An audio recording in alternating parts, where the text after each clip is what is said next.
instructions, like what to do, the ends, the questions. Gotcha. Step by step. Thanks. And if you ever want to see how many services are running in a computer, if you ever want to see how many services are running in a computer, you can simply open this window. It's a services window. If you type service on your Windows prompt, right, Windows search bar, or where on the bottom on the screen you have a search bar. If you type service or services, then you can see this window. And here you can see the list of all kinds of services running in your Windows computer. That is a Windows computer, a simple desktop. If it is a server, then you will have many more other services. Many more, because it may be Active Directory services. There are bunch of Active Directory services required. Then you have, if it is a web server, then there are bunch of web services required. So those services will also be added in this list. These are the list of services running on a simple basic desktop machine. Okay, so just for introduction.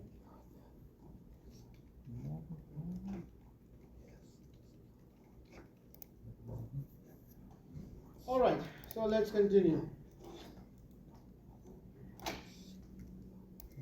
Protocols, and then let's answer. What group must client join to access network resources in a client-server network? What group? Now, what do you mean by these groups? So if it is a client server, then obviously it is a domain, right? It is a domain, but what other groups are? Work group, peer group, RAID. Now work group and peer group are same. Work group and peer group. When we talk about peer-to-peer network, then it is work group or it is a peer group. But what is RAID?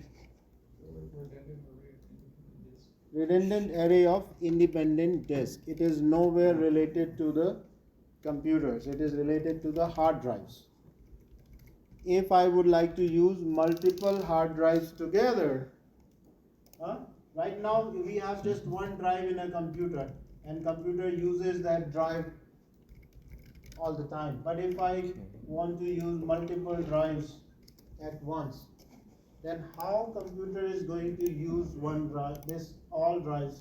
So we create RAID. So in the case of RAID, multiple drives logically becomes one drive. Multiple drives logically becomes one drive. That will be known as RAID group. So if I have 1 terabyte, 1 terabyte, 1 terabyte, 1 terabyte, right? So logical drive will have 4 terabytes. If I look at my storage capacity, I can see that I have 4 terabytes. This is one rough example of RAID, but there are multiple different types of RAID we have. I'm not sure if I have this thing in the class, but it was there in the previous. If you are studying or if you are doing your hardware class, then you will learn about this in that hardware class as well, or you must have learned it already. Okay, so B is the right answer for this. Network hardware. So any device which helps you in network or which helps you in communicating over network is a network hardware. So this computer can communicate over the network because of it has a networking device connected in this computer. It can talk to other devices because there is a cable available or cable connected to this network, this computer. Then there is a switch, then there is a router, then there is a gateway which is connecting us to the rest of the world. So all the devices which can communicate over the network, they need a networking device which is called network interface card, NIC, network interface card.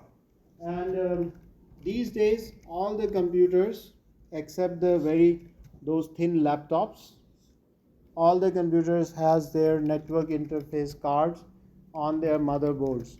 We can add additional network cards as well, right?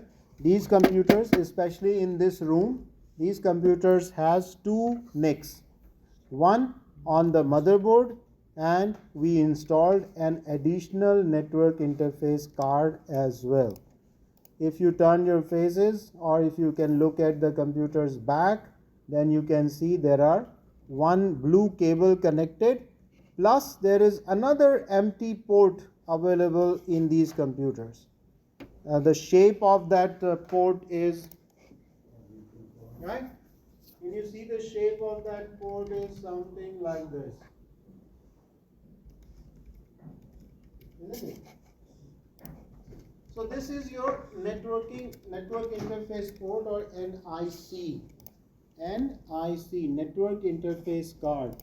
So all these devices like this computer, this printer, this computer, and this computer, they all are having network interface card. Now this printer is connected locally to this computer, so it may not have a network interface card because it is not directly connected to the network. So maybe it is not a network printer, but this one is network printer, so it definitely has a network interface card. Every network interface card has at least one port. And what port is this? Called RJ45.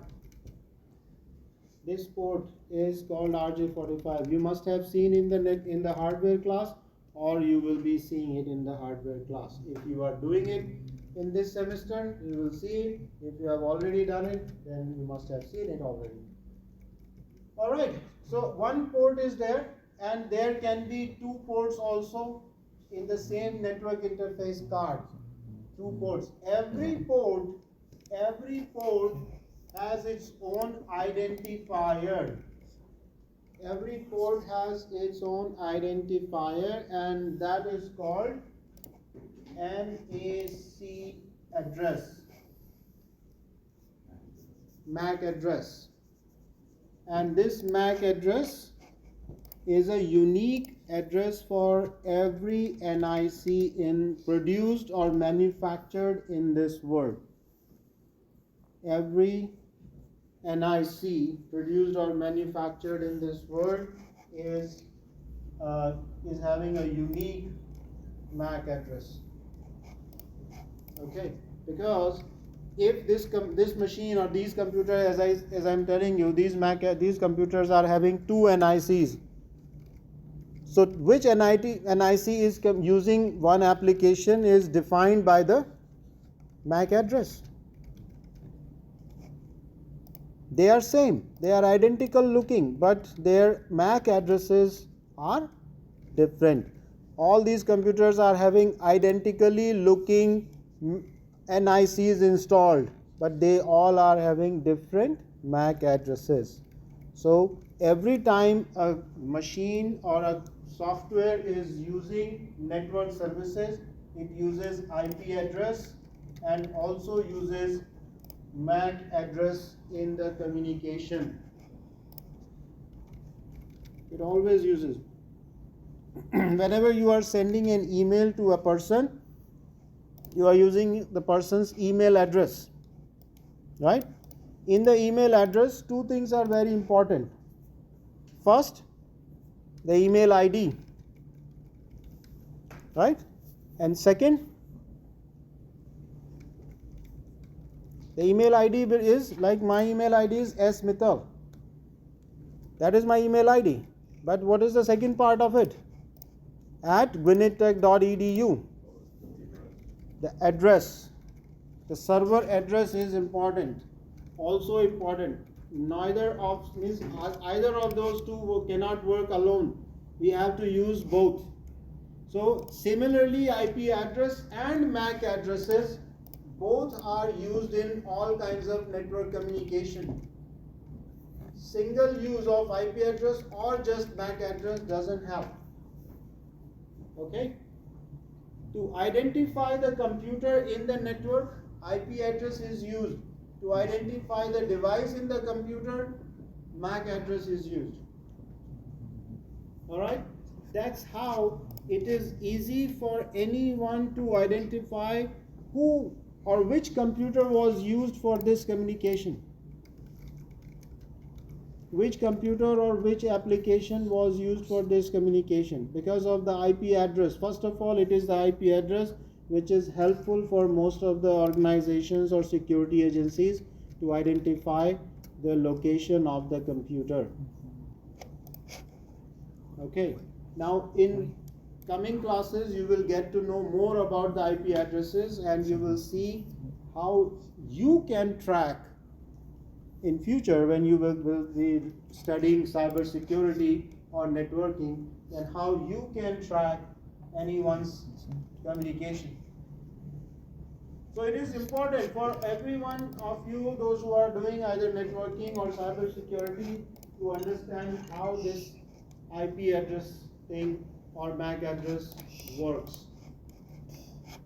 LANs and their hardware. LAN stands for local area network. So we are using LAN because of it is in this classroom only, in this building only, in this college only. Local area. Okay? Walkable distance. So it's usually connected in a small place. A switch receives the incoming data. So as I told you, right? Every room, this is building and these are the rooms in this building. So every room has a switch and all the computers in this building in this room are connected to these switches, and then there is a switch belongs to the building. All the switches are connected to this switch here, and then this switch goes to the rest of the campus. So switch is important part in the network. Will send the data to its intended destination. With the help of IP address and MAC address, your switches can identify what is the destination. Let's say you want to send a message to a person sitting in this room. So this goes to this switch, then it goes to this switch, and then from here it goes to this switch and then here. How they identify? So this switch identifies all the IP addresses connected to this switch. So the moment you send a message which does not belong to this switch, so what the switch will do? Switch will send the message to this switch. Now this switch here knows what are the IP addresses connected to this, and then accordingly, or in some cases what the switch will do, switch will send this message to all the switches connected to it. Now every switch here identifies or knows what IP addresses are connected to each switch. If the matching IP address found by any switch, the switch will send the message to the particular person. Otherwise it will ignore that message or reject that message. And it happens in the computers also. In computers as well, we have two types of communication in computers. One is called point-to-point, P2P, and another one is called broadcast. P2P and broadcast. Broadcast means what I am doing right now is broadcasting. You all are listening to me. That is a broadcast. If I say, Sam, right? If I say, Sam, stand up. So who will stand up? All of you or Sam? Sam. That is P2P. But why you are not responding to that message? Because it is not directed to you. Right? In case of broadcast, now in the broadcast also there can be a targeted communication. So if I say, I I did a broadcast message, but I did it for Sam. It's a broadcast message, but it was having a name tag Sam. So everyone receives the message, but only one person responds because it was having a name tag. P2P, when two persons sitting in a room talking to each other. Private communication. And there is another broadcast which is for everyone. So everyone is responding. Broadcast with a targeted name, broadcast with no name tag or no identification, or P2P. P2P when there is a targeted, or basically you can say a private communication between the two persons. P2P is only between two persons. P2P is not one to many. Okay, so we'll come back to that later. So LAN it's a local area network, and most of the time LAN or the switch based network, like this kind of network where we are using switches, is known as star topology. Now it may not look like a star. In this picture, it's nowhere close to a star. It's nowhere close to a star, but the logical representation is like this. This is the logical representation, that this is my switch and every computer is connected to that switch, or multiple switches are connected to one switch. That's why it is known as star topology. Now, what are the other topologies we have?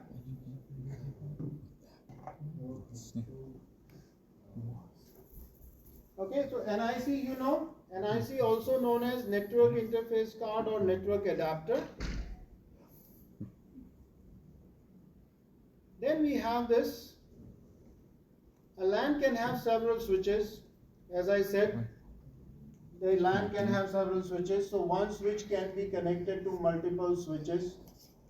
Every room, right? This is for room A, this is for room B, C and D. Then there can be a network of buildings. This is building B, this is building A, and this is the network of buildings. Network of buildings. Right? So it is possible that in some cases you are running a cable from one building to other building, and every building has a switch in between. Every building has a switch in between. This is a kind of ring. We can call it a ring topology.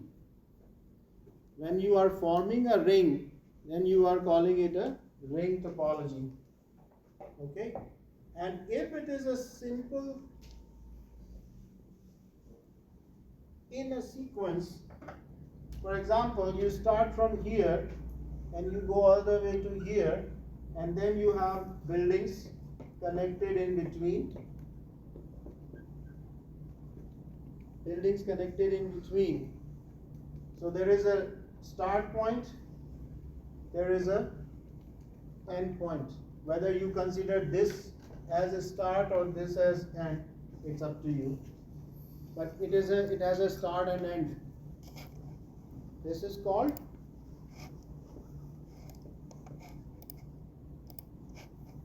bus, or you may also call it hub spoke. Okay, when the switches are daisy chained together in a single line, the network is said to be a bus topology. Or when a central switch is connected to multiple switches, so the previous one was hub spoke when I was talking about building and multiple rooms. That was hub spoke. Consider as hub spoke as well. But this is your bus topology. So how many topologies you have seen? Star, ring,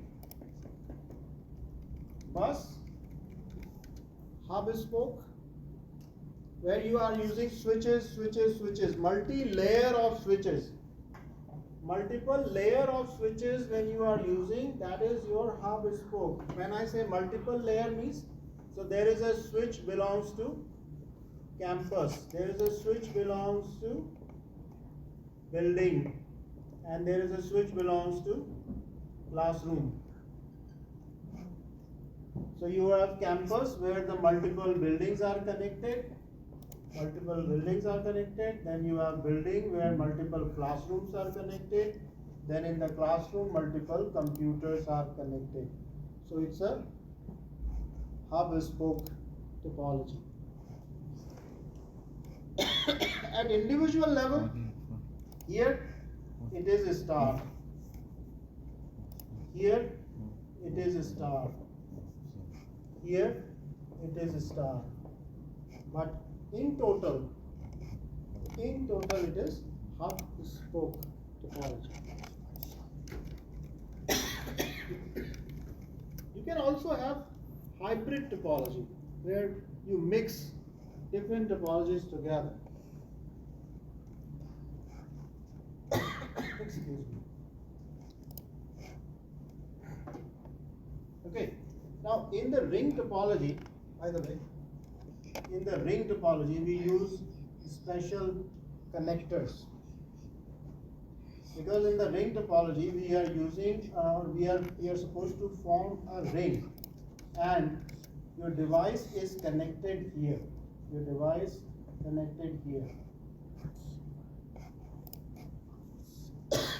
So here basically we use coaxial.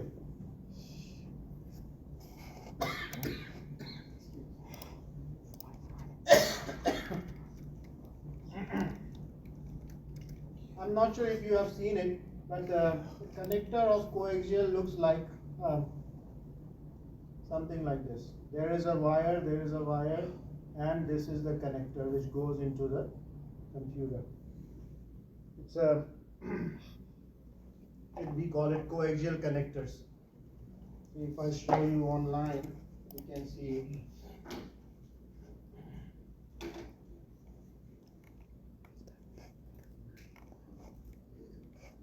Are those sensors, the coaxial cables are running under the ground? You see that? They can run underground or they can be overhead. But these are your coaxial connectors.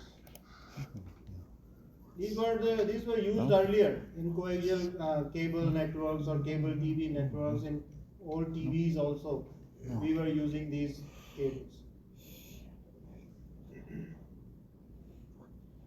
If you go to some apartment, you may see these connectors. You still see these connectors on the walls.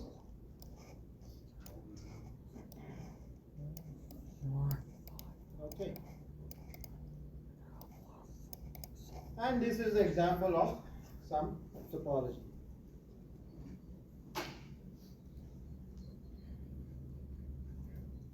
Routers.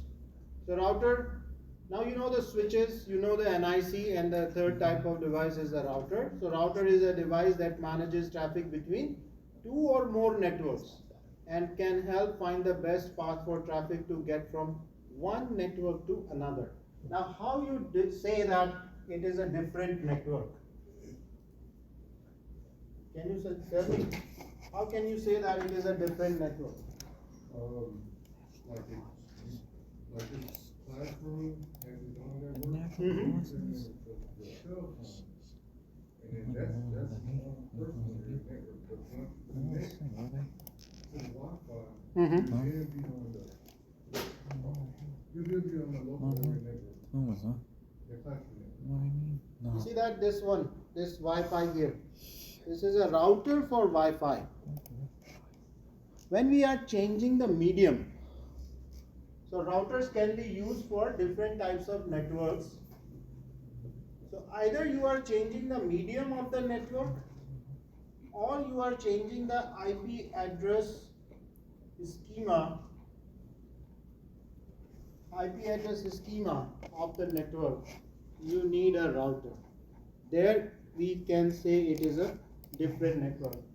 Now I'm not sure if you know IP address as of now, but IP address are having some numbers like this.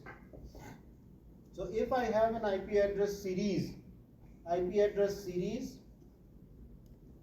here, this is one IP address series and this is another IP address series.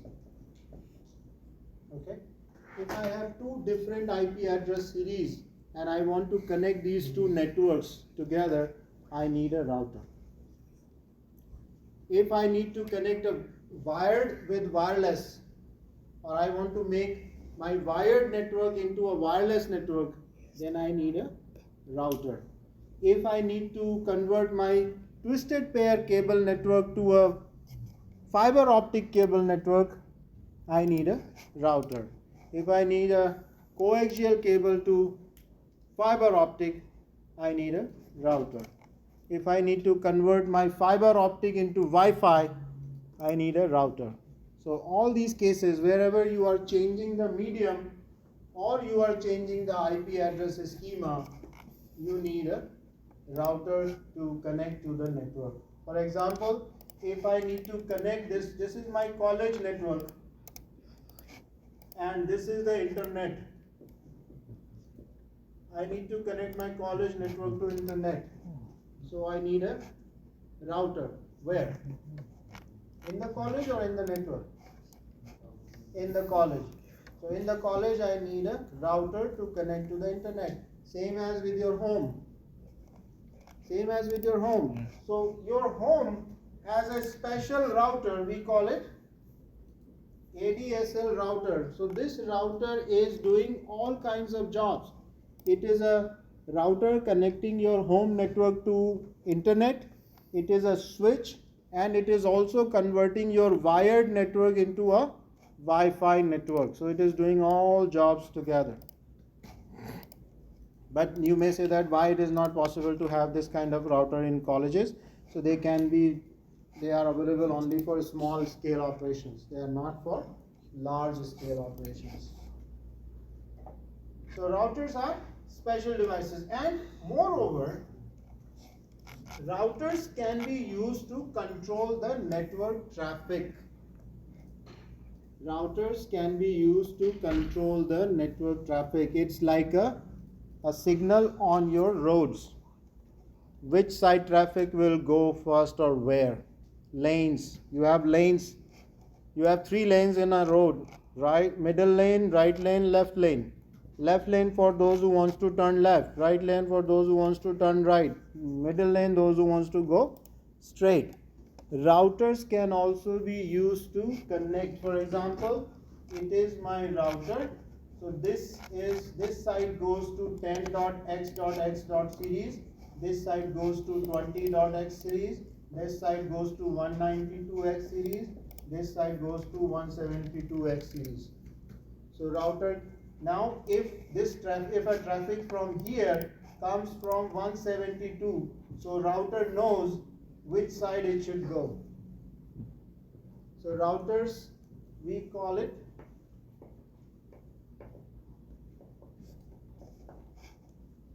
routing paths. So a person sitting or managing this router, so your job will be to set up these routing paths. Let's say you want this 20 network should not be able to communicate with the 10 network. So there shouldn't be any path exist in this router where the traffic coming from 20 can go to the 10. So the routing path for this network to this network or this network to this network must not exist on this route or routing device. So in that case, any traffic coming from here for 10.x.x will see a error. Will see an error, that path not found. Path not found. So router can be used to control the traffic also in your network. Get it? So in the future, when you do the Cisco class, or if you are planning to go to the cyber security side as well, you must know that what routers can do. Even in the switches, even in switch, multiple computers are connected to the switch. These all are the computers connected to the switches. So I can control the communication here as well.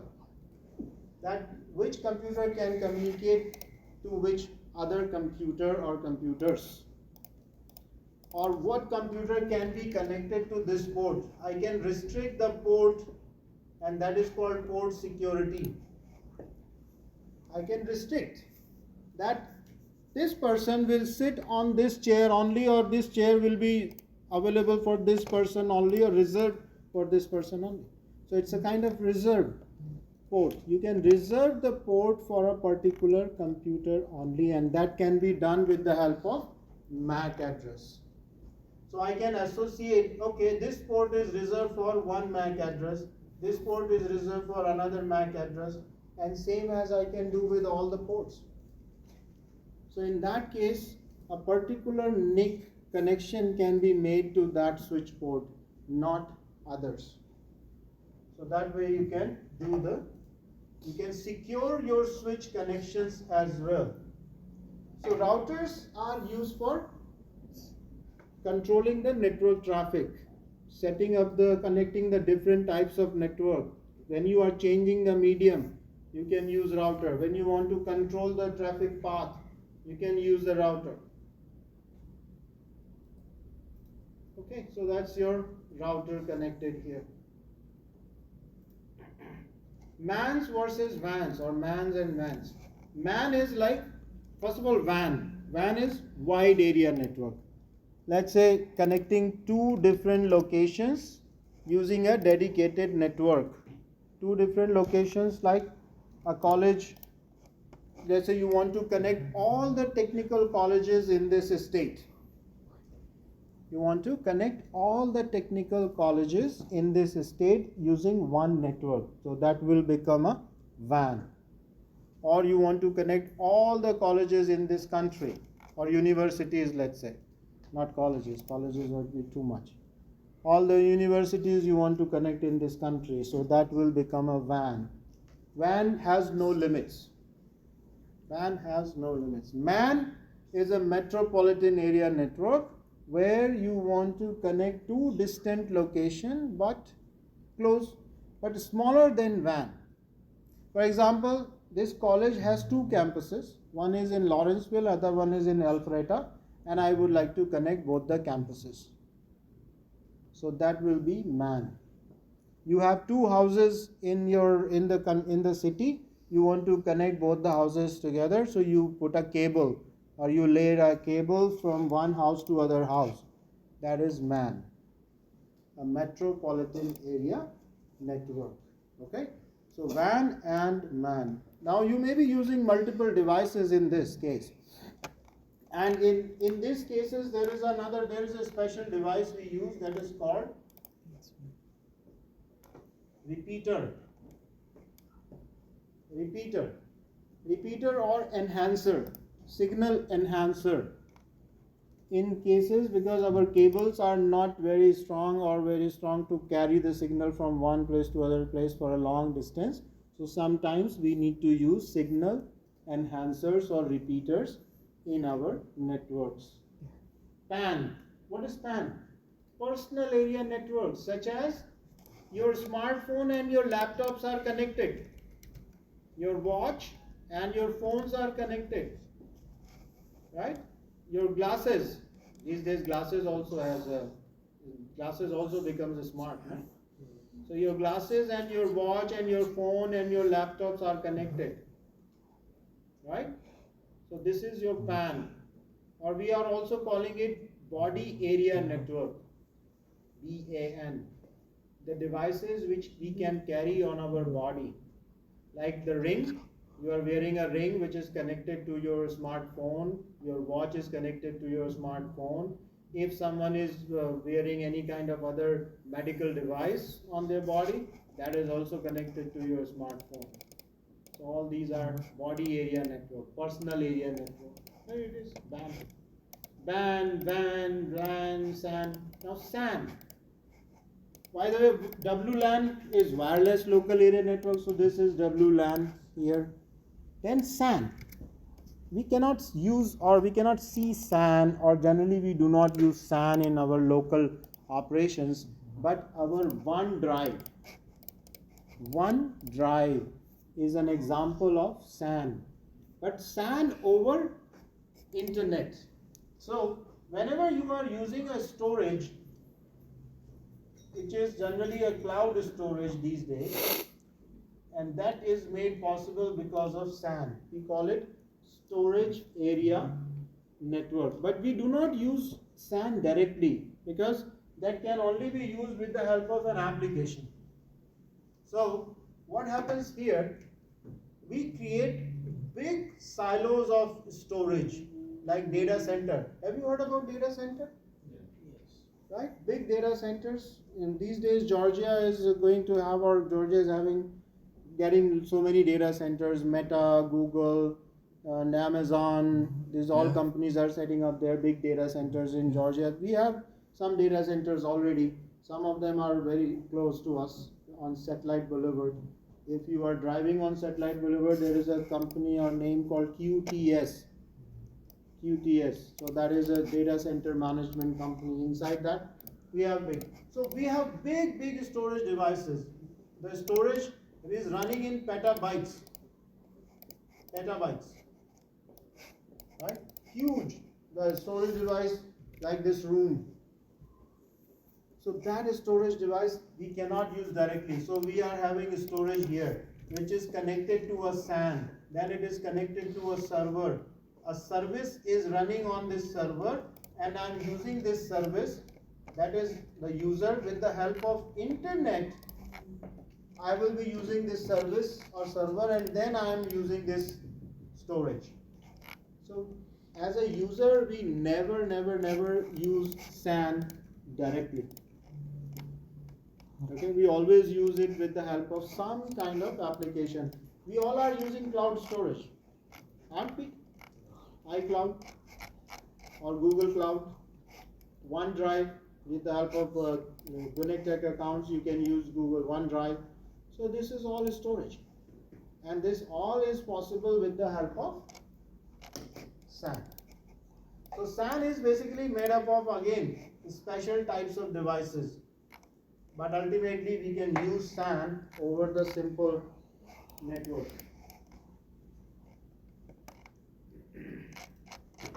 And this is your 7-layer oversight model.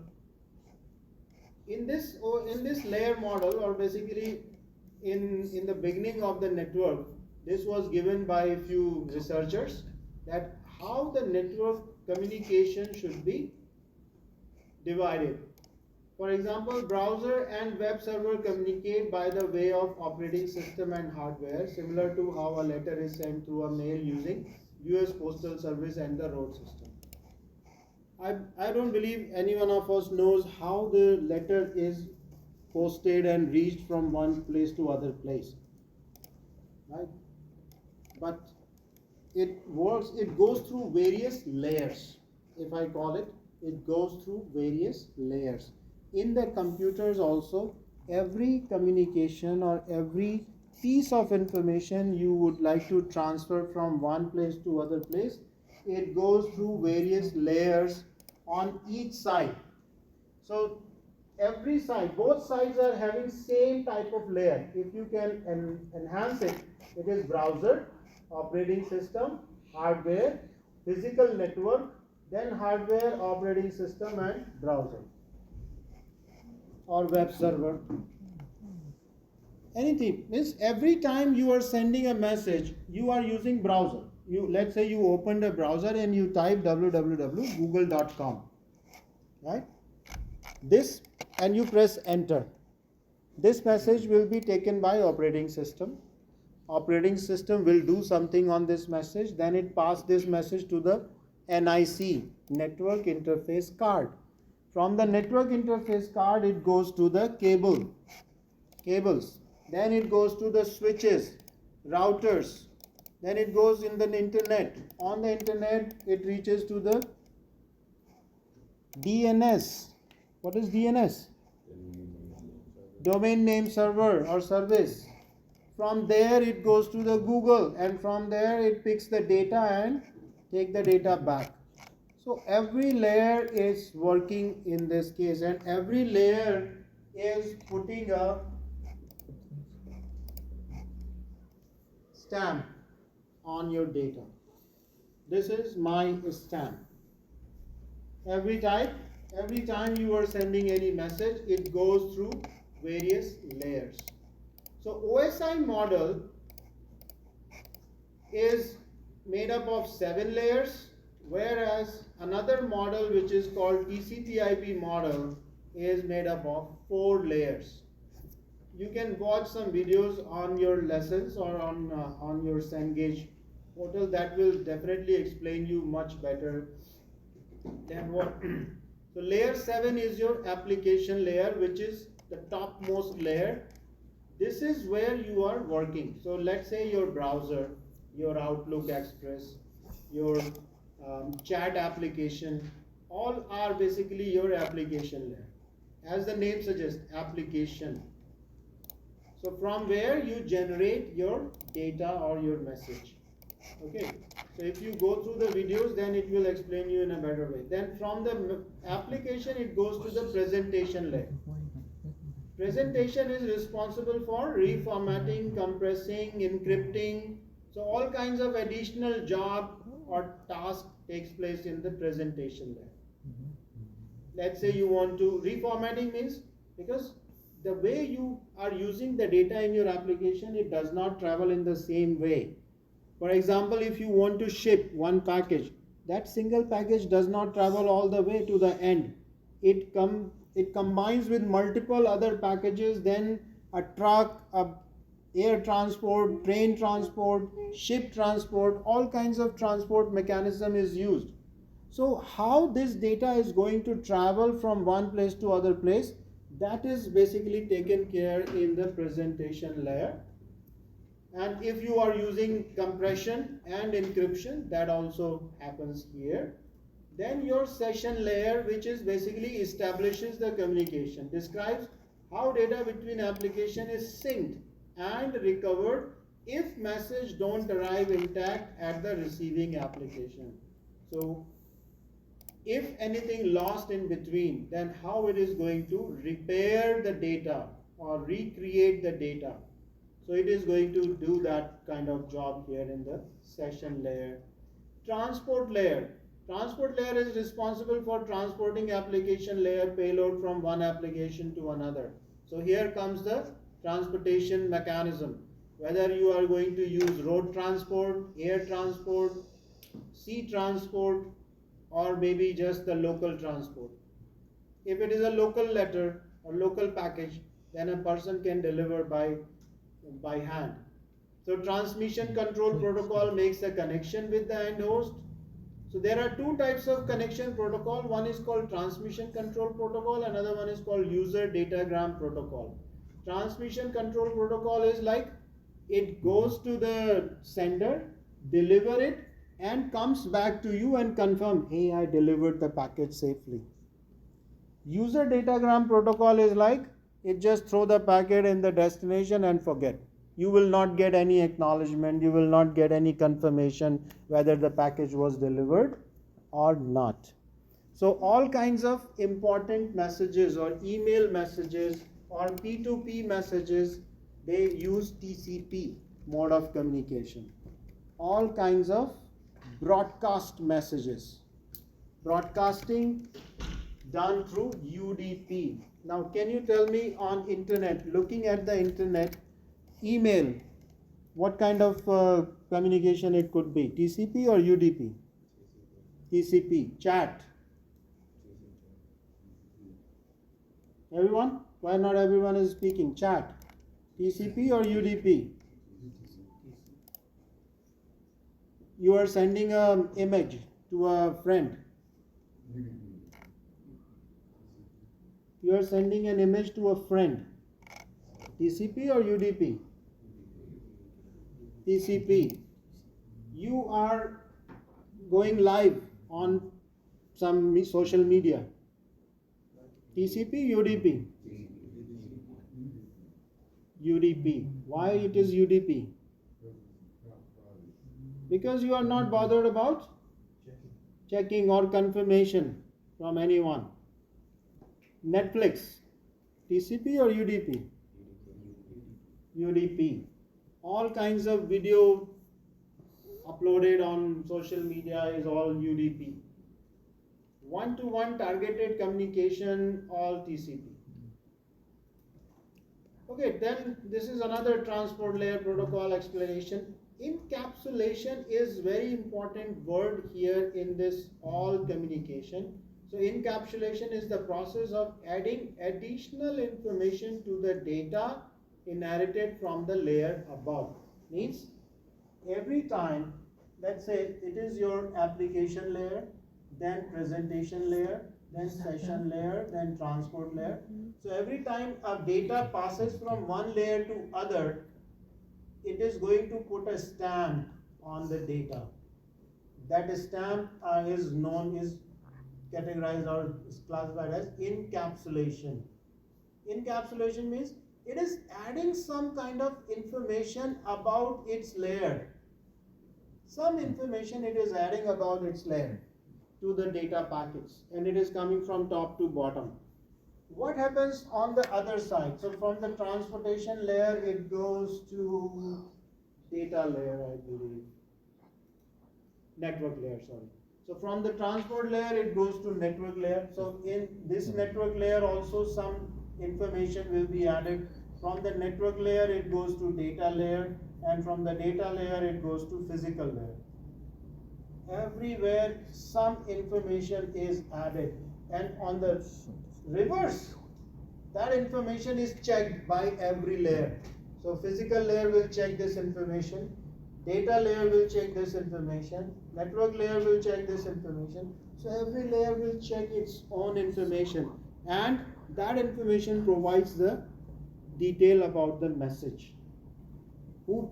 What type of message is this, what formatting is this, what encryption is this, what is the destination of this message, and everything.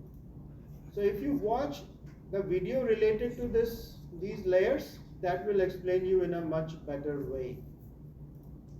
Data link layer, basically here the MAC address comes into the play. MAC is also called a physical address. So data link layer attaches or added the MAC address to every frame or every piece of data. And the physical layer, which is basically your cable, your hardware, your RJ45, everything is in the physical layer.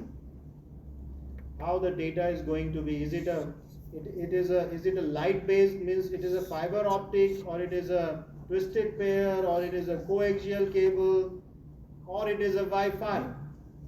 So how the data is going to be transmitted? That is in the physical layer. Right? If it is converting into the wavelengths because it is a Wi-Fi connection, or if it is converted into voltage because it is a copper connection, or if it is converted into a light because it is a fiber optic connection. So based on the type of connection, the physical layer will convert the data into that connection or that form of media and then transmit it. Then on the other side, on the reverse side, when the data is received, so if the data is received in the light form, so from the light it's converted back into data or bits and bytes. Bits and bytes, bits basically, not bytes. So first of all it bits, then it converts into bytes from voltage or for wavelengths. So it reverse operation starts at the receiver's end on these layers.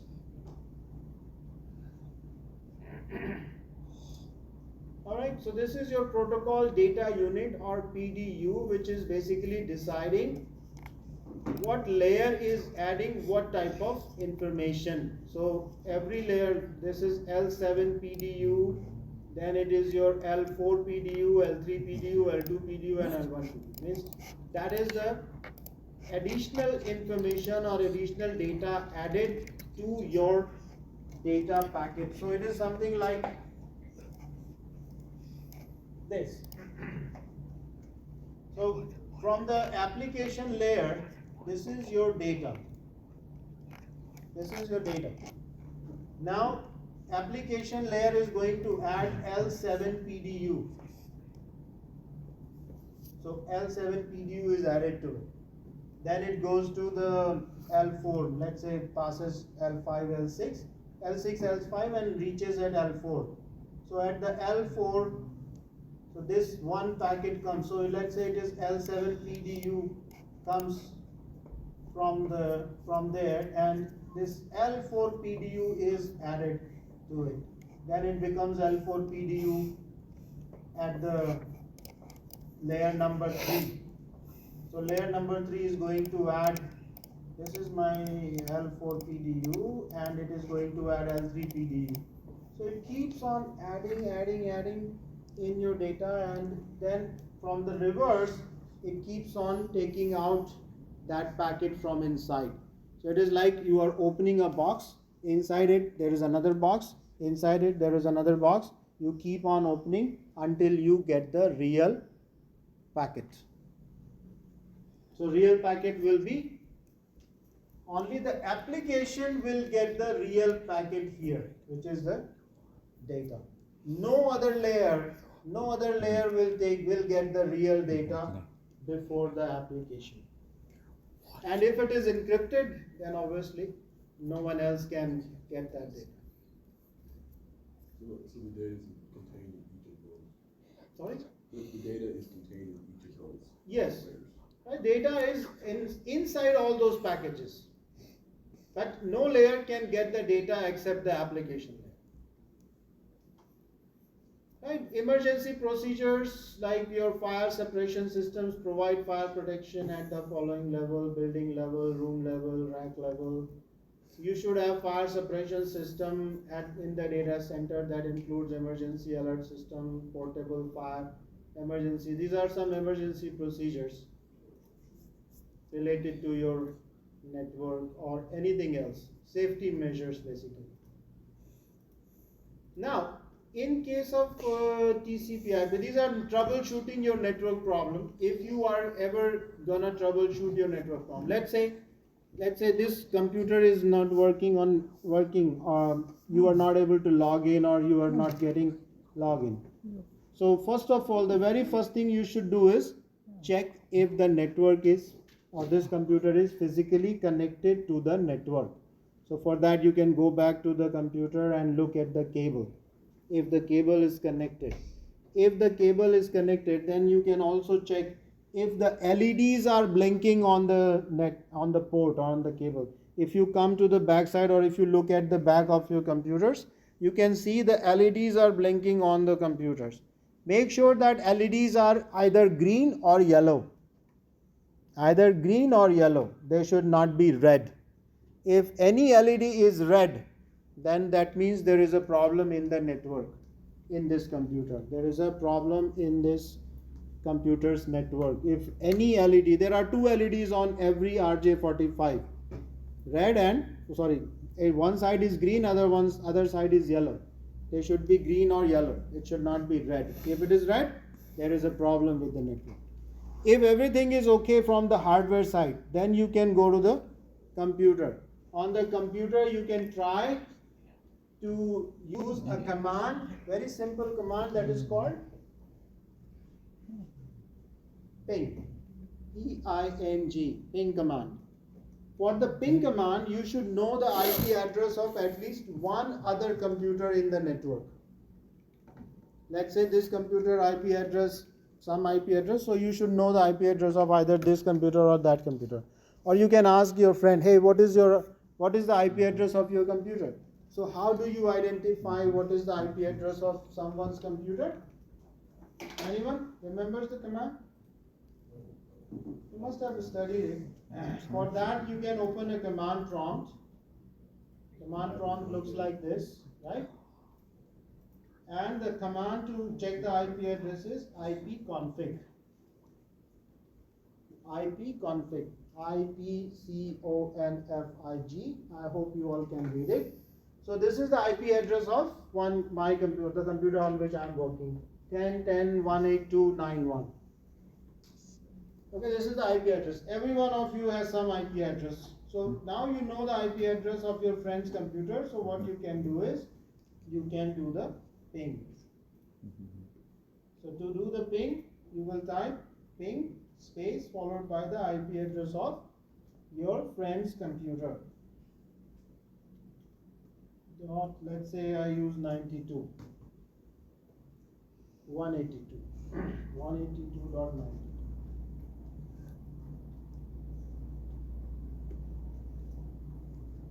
So I'm not getting message. So there are two possibilities. So if I know the IP address right, so I'm getting destination host unreachable. So if I'm getting my address right, I should get successful reply. Can anybody tell me the IP address of their computer so that I can show you a successful message as well? 10.10.179.43. 10.10. Say it again. 10.10.179.43. 43.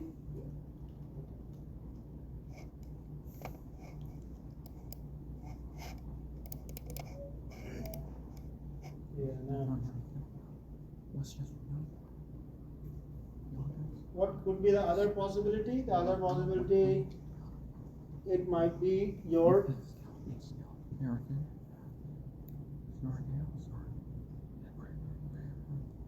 10.10.179 and 43. What is your IP address? So request timeout and destination host unreachable means you cannot reach to that destination because of some request timeout because your destination does not exist. Okay, so if you are getting message successful reply from this, that means your IP, your network is working fine. If it is still not, then there may be other issues as well like security. You are not allowed to do the ping on the other computers. There could be a possibility in the corporate, especially in corporate networks, ping is not allowed. If you have administrative access, then only you can use ping. Other users does not allow to use ping because of the security reasons. So that you won't be able to connect to your other computers in the network, because these kind of, when you learn more about the cyber security, then you will see what are the hazardous commands over the network. So ping is one of them. So if anyone is having the access of the ping command, then they can choke the network. Okay. So now establish a theory of a probable cause, like what may be the reason or problem of this issue. Reason of that problem. Test your theory to determine the cause, establish a plan for resolving the problem, implement the solution, or escalate the problem. So if you say that I'm not able to solve that problem, it is out of my scope because I don't have enough permissions to check further, so I will escalate to the IT team maybe. Verify full functionality and implement the preventive measures, document the findings, actions, and the outcomes. So these are the steps or procedures if you are doing any kind of troubleshooting in a particular problem. You are going to learn the same procedures if you are doing 1122 class, hardware class. If you are doing a hardware class, then you will be doing the same procedure to identify any hardware problem.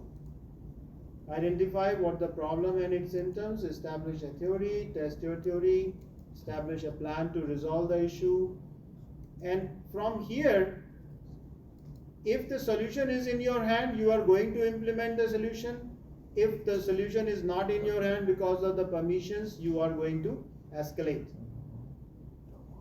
Once the solution is implemented, you can test if the solution is working fine and all the preventive measures are in place, and then record everything so that in case the same thing happens in future, you have everything ready in your hand.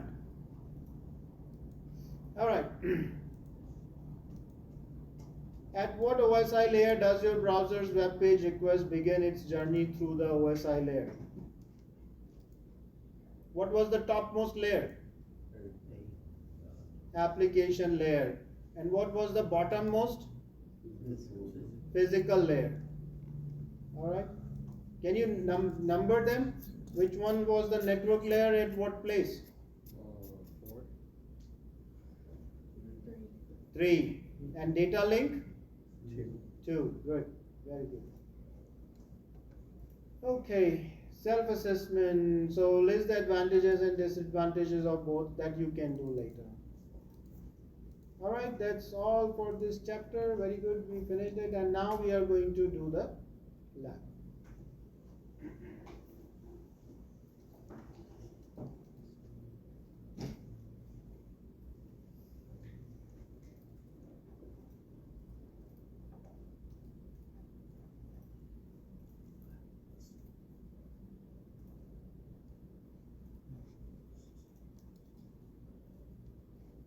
So please do this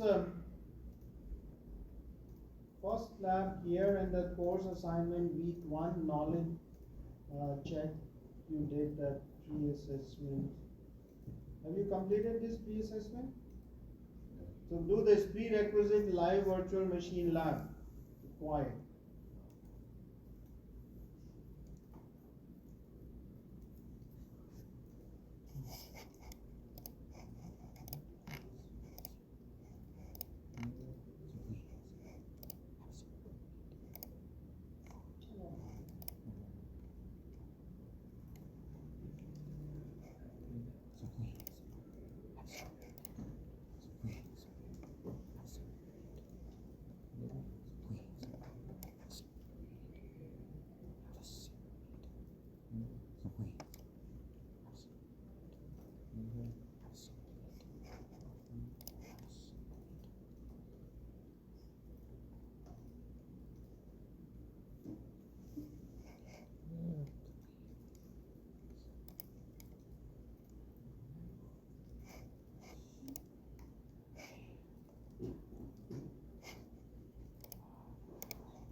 Are you also getting this error?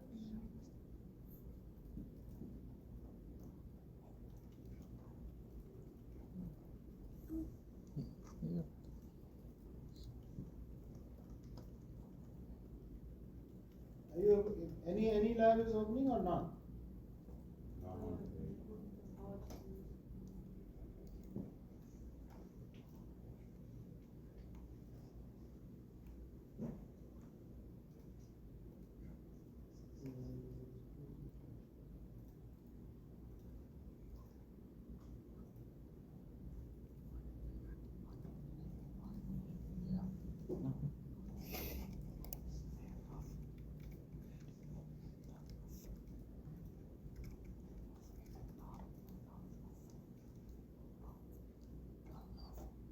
Okay, now it is open. But it's ending here. Pre-assessment.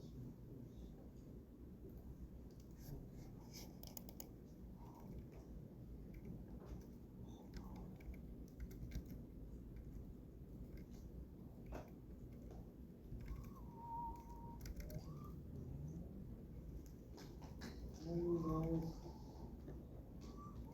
like there is no lab associated. Okay, leave this part then. This might be something which is not connected to any lab. And rest I saw you guys are doing, so don't worry about it. Leave it. Okay, so complete your quiz, complete your labs, as these are due for this weekend. And this weekend is going to be pretty nasty weather, so be safe. So this lab here, LVML, due on this weekend. The quiz is due on this weekend. Okay. And I did not change it.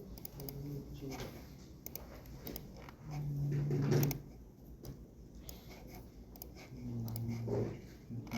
And this scenario based quiz also this week. Okay? Still this, I will remove it. from you.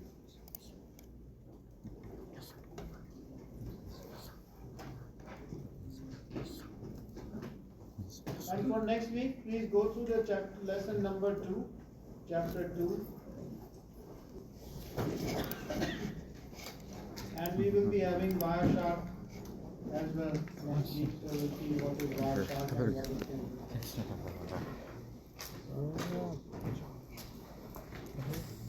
Also heard. You sure? Alright, see you next week.